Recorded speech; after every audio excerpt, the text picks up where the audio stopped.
Sedikit faidah ikhwani azani Allah wa iyyakum.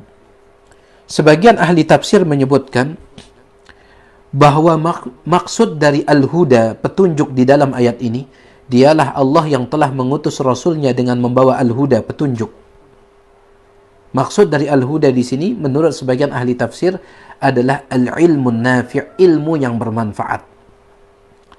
Sedangkan wadinil haq, agama yang benar, dialah Allah yang telah mengutus Rasulnya dengan membawa petunjuk dan agama yang benar. Adapun agama yang benar menurut sebagian ahli tafsir adalah al-amalus salih, amal salih. Ya. Ini dia dua kunci kejayaan Islam. Yaitu ketika umat Islam mereka menggabungkan antara ilmu yang bermanfaat dan amal yang saleh, maka Islam akan jaya. Ya, ini dua kunci supaya Islam ini jaya sebagaimana jayanya di zaman Nabi SAW. Bayangkan saja di zaman Nabi SAW, meskipun para sahabat saat itu ya masih terbilang sedikit, akan tetapi meskipun mereka sedikit, mereka sanggup membuat gentar dan ketakutan dua negara adidaya pada saat itu, yaitu Romawi dan Persia. Romawi, negara superpower pada saat itu, begitu pula dengan Persia, ya, negara superpower pada saat itu.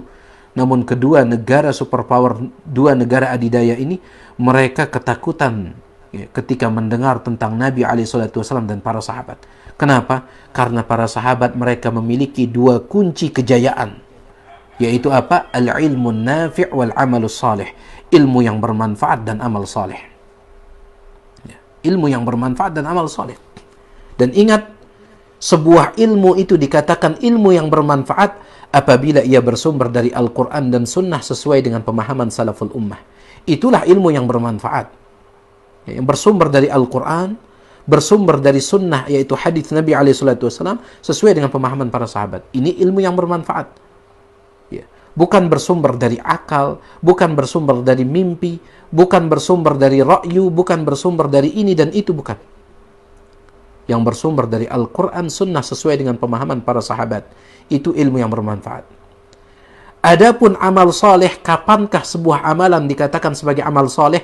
Apabila terkumpul dua syarat. Yang pertama ikhlas, beribadah semata-mata karena Allah, bukan karena yang lain. Kemudian yang kedua mutaba'ah, mengikuti contoh yang diajarkan oleh Nabi SAW. Itulah dia syarat amal soleh.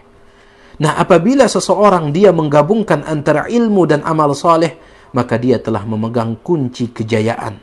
Dia telah memegang kunci kemenangan. Ya. Dan apabila umat ini mereka menerapkan kedua kunci tersebut, mereka memiliki ilmu yang bermanfaat, lalu mereka praktik dalam bentuk amal saleh, maka insyaAllah Islam akan kembali jaya sebagaimana jayanya di zaman Nabi SAW.